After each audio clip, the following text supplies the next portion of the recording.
जब आँख खुले तो धरती हिंदुस्तान की हो, जब आंखें बंद हो तो यादें हिंदुस्तान की हो। मैं मर भी जाऊं तो कोई गम नहीं है, लेकिन मरने के बाद भी मिट्टी हिंदुस्तान की हो। नमस्कार दोस्तों, मैं अनु श्रीवास्तव एक बार फिर से आप सभी का अपने YouTube चैनल GK आर्ट पे तहे दिल से अभिनंदन करता हूं। छात्रों, स्वतंत्रता संग्राम के चरण के दौरान हमारे देश के बहुत सारे वीर सपूतों ने इस देश के लिए, इस देश की आज़ादी के लिए, स्वाधीनता प्राप्त करने के लिए अपने जान की परवाह नहीं की। इस देश को आज़ादी दिलवाने के लिए हमारे देश के वीर सपूतों ने हंसते हंसते मौत को गले लगा लिया था। ऐसे स्वतंत्रता सेनानियों के त्याग को और संघर्ष को भुलाया नहीं जा सकता है। ये वो स्वतंत्रता सेनानी हैं जिन्होंने आज हमें एक आज़ाद भारत दिया। ऐसे राष्ट्रभक्त हमें हमेशा कुछ न कुछ नया देश के लिए कर गुजरने की यादें सिखा जाते हैं। तो बहुत सारे देशभक्त हुए, बहुत सारे स्वतंत्रता सेनानी हुए। ऐसे स्वतंत्रता सेनानियों में मैं आज एक ऐसे स्वतंत्रता सेनानी का जिक्र करने जा रहा हूं जिन्हें हम कहते हैं सुभाष चंद्र बोस, जिन्हें स्वयं महात्मा गांधी ने राष्ट्रभक्तों का राष्ट्रभक्त कहा था, जिन्हें गुरुदेव रविंद्रनाथ टैगोर ने राष्ट्र नायक कहा था। और हिंदुस्तान की बात कौन करे, सरहद के पार जर्मनी के तानाशाह हिटलर ने जिन्हें नेताजी कहकर संबोधित किया था। सुभाष चंद्र बोस के अगर हम इतिहास को उठाकर देखें तो हमें मालूम चलता है कि जिस समय 23 जनवरी 1897 को इनका जन्म ओडिशा के कटक में हुआ था, उस समय ये अपने मुल्क में जन्म लेकर भी अंग्रेजों के गुलाम थे। और यही कारण था कि जब ये युवा अवस्था में प्रवेश करते हैं, युवा अवस्था के दहलीज पर जब कदम रखते हैं, तो उन्हें इस बात का एहसास हो जाता है कि भले ही मैं अपने देश में जन्म लिया हूं, लेकिन आज ये हमारी माता किसी और की गुलाम हो चुकी है और मुझे इस गुलामी की बेड़ियों से अपने हिंदुस्तान को आज़ाद कराना है। जिस समय युवावस्था के दहलीज पर ये पहुंचते हैं, उस समय राष्ट्र में महात्मा गांधी की जय जयकार हो रही थी। पूरा देश महात्मा गांधी के इर्द गिर्द चल रहा था। उस समय देश के सबसे बड़े राष्ट्रनायक बने हुए थे महात्मा गांधी।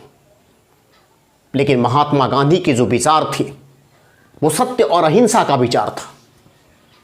अंग्रेजों के साथ कभी भी इन्होंने ऐसी बात नहीं की जिन बातों से लगे कि अपनी आज़ादी को अपना हक मानते हुए जोरदार तरीके से बातों को उठा रहे हैं। यही कारण था कि सुभाष चंद्र बोस महात्मा गांधी के इन विचारों से सहमत नहीं हुए। लेकिन देश में उस समय सामुदायिक नेतृत्व की जब बात आती है तो उस समय नेतृत्व कांग्रेस पार्टी कर रही थी और कांग्रेस पार्टी के सबसे बड़े नेता उस समय महात्मा गांधी थे। सुभाष चंद्र बोस को भी लगा कि यदि मुझे इस देश को आज़ाद कराना है, अंग्रेजों के साथ मुकाबला करना है, अंग्रेजों से इस देश को वापस लेना है, तो उसके लिए उन्हें अंग्रेजों के साथ अनुनय विनय नहीं करना पड़ेगा, क्योंकि अंग्रेज कभी भी इस देश को अपना साम्राज्य मानते हैं, इसलिए स्वयं आज़ादी हमें नहीं देंगे। उन्हें आज़ादी हमें स्वयं संघर्ष करके लेना पड़ेगा। तो उन्होंने यह फैसला कर लिया कि सबसे पहले मुझे इस कांग्रेस पार्टी के अंतर्गत अध्यक्ष पद पर आकर अपने पक्ष में वैसे लोगों को इकट्ठा करना है, वैसे लोगों का नेतृत्व बनाना है जिसके मैं दम पर भारत को आज़ादी दिलवा सकूं। और यही कारण था कि 1938 के मध्य प्रदेश के हरिपुरा अधिवेशन में इन्होंने कांग्रेस पार्टी के लिए पहली बार चुनाव लड़ने का फैसला किया। कांग्रेस पार्टी के अध्यक्ष पद का जब चुनाव हुआ तो यहां पर सुभाष चंद्र बोस की जीत होती है। और इस जीत के बाद सुभाष चंद्र बोस पार्टी के अंदर उन नेताओं का प्रवेश कराते हैं जो नेता नरमपंथी नहीं थे, जिन्हें गांधी जी के सिद्धांतों से सहमति नहीं थी। एक एक करके कांग्रेस पार्टी के अंतर्गत उन्होंने युवा लोगों की भीड़ इकट्ठा कर दी। और जब उन्हें लगा कि राष्ट्र के लिए उन्हें कुछ करने के लिए कांग्रेस पार्टी के अध्यक्ष पद का समय कुछ और समय के लिए चाहिए, तो उन्होंने 1939 के मध्य प्रदेश के ही त्रिपुरी अधिवेशन में दोबारा कांग्रेस पार्टी का अध्यक्ष पद बनने के लिए आवेदन दे डाला। लेकिन इस बार सुभाष चंद्र बोस के विरोध में उतर गए थे महात्मा गांधी और उन्होंने कहा कि किसी भी हालात में सुभाष चंद्र बोस कांग्रेस पार्टी का अध्यक्ष नहीं बनेंगे, क्योंकि कहीं ना कहीं गांधी जी को भी अपनी स्वाधीनता की लड़ाई में उपस्थिति दर्ज कराना था और उनको लगा कि ऐसे ही अगर कांग्रेस पार्टी के अंतर्गत गर्म दल के नेताओं का जमावड़ा होते रहा, सुभाष चंद्र बोस के समर्थकों का जमावड़ा होते रहा, तो इस पार्टी में वो हाशिए पर चले जाएंगे। इसीलिए उन्होंने त्रिपुरी अधिवेशन में सुभाष चंद्र बोस के खिलाफ पट्टाभी सीतारामैया को चुनाव लड़ने के लिए खड़ा कर दिया और उन्होंने साफ शब्दों में कह दिया कि यदि पट्टाभी सीतारामैया की हार होती है तो यह गांधी जी की हार होगी। इस तरह से 1939 के कांग्रेस पार्टी के अध्यक्ष पद के चुनाव में पट्टाभी सीतारामैया, जो गांधी जी के समर्थित उम्मीदवार थे, उन्हें भी सुभाष चंद्र बोस की लोकप्रियता के आगे हार का सामना करना पड़ता है। इस तरह से सुभाष चंद्र बोस लगातार 2 बार कांग्रेस पार्टी के अध्यक्ष बनते हैं, 1938 के हरिपुरा अधिवेशन और 1939 के त्रिपुरी अधिवेशन में। सुभाष चंद्र बोस के समर्थकों ने 52 हाथियों की जुलूस निकाला और इस जुलूस में सुभाष चंद्र बोस तो नहीं गए थे, क्योंकि त्रिपुरी अधिवेशन के अध्यक्ष पद का चुनाव लड़ने से पहले वो बीमार पड़ गए थे, उन्हें काफी तेज बुखार था। लेकिन इसके बावजूद भी वह जबलपुर पहुंचे थे और जबलपुर में पहुंचकर उन्होंने यह दिखाने का प्रयास किया अपने समर्थकों को कि वो पूरे जोश के साथ अध्यक्ष पद का चुनाव लड़ रहे हैं। इसलिए जब इनका विजय जुलूस निकाला गया, इनके फोटो को लेकर विजय जुलूस निकाला गया था, इसके बावजूद भी इनके समर्थकों की इतनी अधिक भीड़ थी कि कहा नहीं जा सकता है। और इस बार अध्यक्ष पद का चुनाव जीतने के बाद तो सुभाष चंद्र बोस के समर्थकों ने कांग्रेस पार्टी के अंदर कुछ ऐसी अव्यवस्था कायम कर दी, कुछ इस प्रकार से ये लोग बोलना शुरू कर दिए कि महात्मा गांधी जी को भी लगा उन्हें कांग्रेस पार्टी के अंदर अब अपमान सहना पड़ेगा। और शायद यही कारण था कि गांधी जी ने एक बार सुभाष चंद्र बोस को आड़े हाथों लेते हुए कह दिया था, यदि गांधी चाहते तो इस देश की मुट्ठी भर बालू से कांग्रेस से भी बड़ा आंदोलन खड़ा कर सकता है। जब यह बात सुभाष चंद्र बोस को लगा तो उन्हें महसूस हो गया कि गांधी जी उनसे नाराज हो गए हैं। इसीलिए उन्होंने कांग्रेस पार्टी के दोबारा अध्यक्ष पद का चुनाव जीतने के कुछ ही दिन बाद पार्टी के अध्यक्ष पद से रिजाइन दे दिया और तत्कालिक व्यवस्थाओं को बनाने के लिए राजेंद्र प्रसाद को कांग्रेस पार्टी का अध्यक्ष बनाया गया। 1939 ईस्वी में जब द्वितीय विश्व युद्ध प्रारंभ होता है तो सुभाष चंद्र बोस को भी लग गया कि अब देश गांधी जी के नेतृत्व में आगे बढ़ रहा है और अगर ये नेतृत्व ऐसे ही जारी रहा तो आज़ादी तो हमें हो सकती है कि मिले, लेकिन जो वक्त चाहिए उस वक्त में हमें आज़ादी नहीं मिल पाएगी।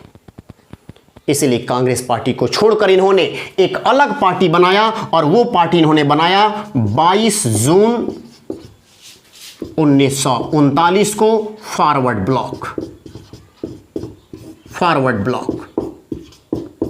ये पार्टी बनाई गई और इस पार्टी में उन्होंने साफ शब्दों में कह दिया कि वैसे लोगों को शामिल किया जाएगा जो कांग्रेस पार्टी के सिद्धांतों से सहमत नहीं है। हमें देश को आज़ादी दिलवाने के लिए ऐसे युवा लोगों का समर्थन चाहिए जो देश के लिए अपनी जान देने को तैयार हो। और फिर क्या था, 1939 में जब द्वितीय विश्व युद्ध प्रारंभ हुआ तो सुभाष चंद्र बोस जर्मनी के सहयोग से ब्रिटिश सत्ता को उखाड़ फेंकना चाहते थे। और इस बात का पता जब अंग्रेजों को चला कि नेताजी उनके खिलाफ अभियान चला रहे तो 1941 में सुभाष चंद्र बोस को कलकत्ता में घेर लिया गया। लेकिन ये अंग्रेजों को चकमा देकर यहां से भाग गए और यहां से भागते हुए अफगानिस्तान चले गए। जब ये अफगानिस्तान गए तो अंग्रेज इनके पीछे अफगानिस्तान भी पहुंचे। यहां से ये भागकर रूस चले गए। अंग्रेज रूस भी पहुंचे तो रूस से भागकर ये जर्मनी चले गए और यहीं पर जर्मनी में इनको हिटलर से मुलाकात होती है जर्मनी इनको संरक्षण प्रदान करता है, लेकिन जर्मनी चाहता है कि नेताजी सुभाष चंद्र बोस की उपस्थिति का वो फायदा उठाएं और सुभाष चंद्र बोस को वह रूस के खिलाफ अपने अभियानों के लिए प्रत्यक्ष रूप से उनको सामने उतारने का प्रयास करता है। और यही कारण था कि नेताजी जर्मनी से भागकर यहां से चले जाते हैं जापान। और जापान के सहयोग से ही 1943 में सिंगापुर में आजाद हिंद फौज का पुनर्गठन करते हैं। मैं आपको बता दूं कि 1942 में सिंगापुर में जो जापानी एक उपनिवेश था, इस सिंगापुर में कैप्टन मोहन सिंह के मन में सबसे पहले विचार आया था आजाद हिंद फौज की स्थापना का। और इसकी स्थापना करने में दो व्यक्तियों का विशेष स्थान जाता है, कैप्टन मोहन सिंह और रास बिहारी बोस, जिन्होंने आजाद हिंद फौज का स्थापना किया। लेकिन 4 जुलाई 1943 को जब यह टोक्यो रेडियो से प्रसारण देते हैं और कहते हैं कि देश को आज़ादी दिलवाने के लिए हमें संघर्ष करना पड़ेगा, अंग्रेज हमारे साम्राज्य को ऐसे नहीं छोड़ेंगे, अंग्रेजों को इस देश से भगाने के लिए हमें देश के अंदर और देश से बाहर दोनों तरफ से उनके ऊपर हमला करना पड़ेगा। इस स्थिति को भांपते हुए रास बिहारी बोस ने 4 जुलाई 1943 को आजाद हिंद फौज पूरी तरह से सुभाष चंद्र बोस को सौंप दी। तो इस तरह से हम कहेंगे कि सुभाष चंद्र बोस ने 1943 में आजाद हिंद फौज का पुनर्गठन किया।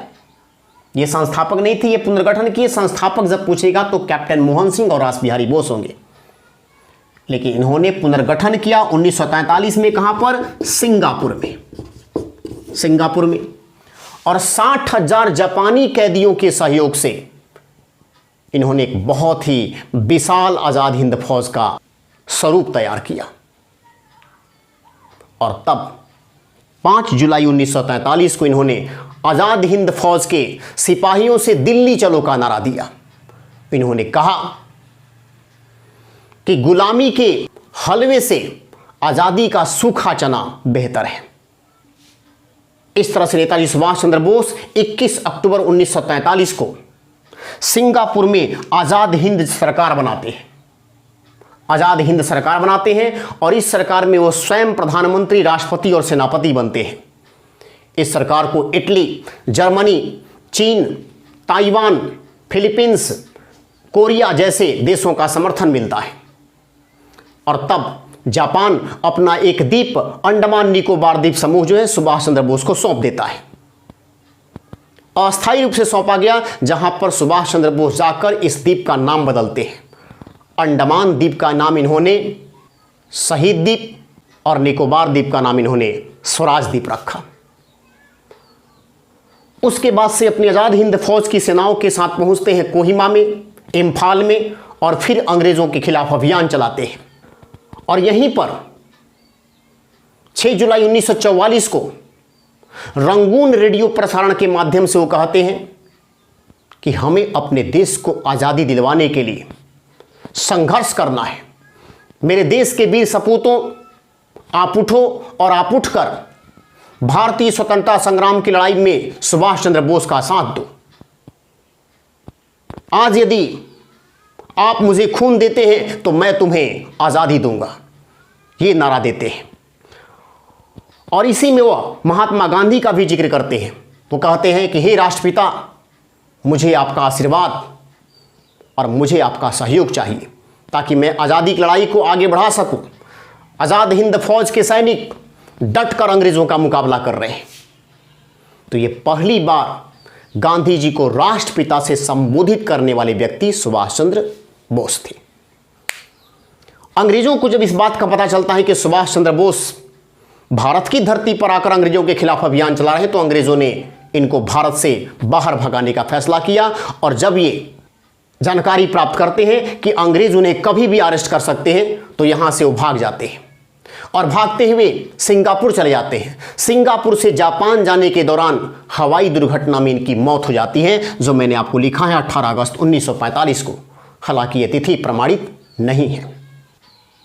1992 में सुभाष चंद्र बोस को भारत सरकार के द्वारा इनके कार्यों, इनकी राष्ट्रभक्ति को लेकर मरणोपरांत भारत रत्न पुरस्कार देने का फैसला किया जाता है, तो इनके परिवार वालों ने सरकार के ऊपर यह आरोप लगाते हुए कि जब आप नेताजी की मृत्यु के बारे में जानकारी नहीं दे सकते हैं, जब मृत्यु के बारे में जानकारी नहीं रखते हैं, तो फिर ऐसे किसी व्यक्ति के आगे मरणोपरांत लगाना बिल्कुल गलत है और इसका विरोध करते हुए भारत रत्न अवार्ड को लौटा दिया जाता है।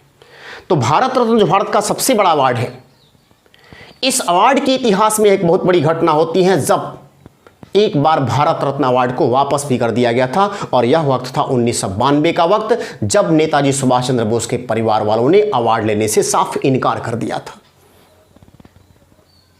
तो ये रही हमारी नेताजी सुभाष चंद्र बोस की जीवनी। तो अगली क्लास में फिर मैं एक नए राष्ट्रभक्त के साथ आपके सामने हाजिर होऊंगा। तब तक हम आपसे विदा लेना चाहेंगे। धन्यवाद।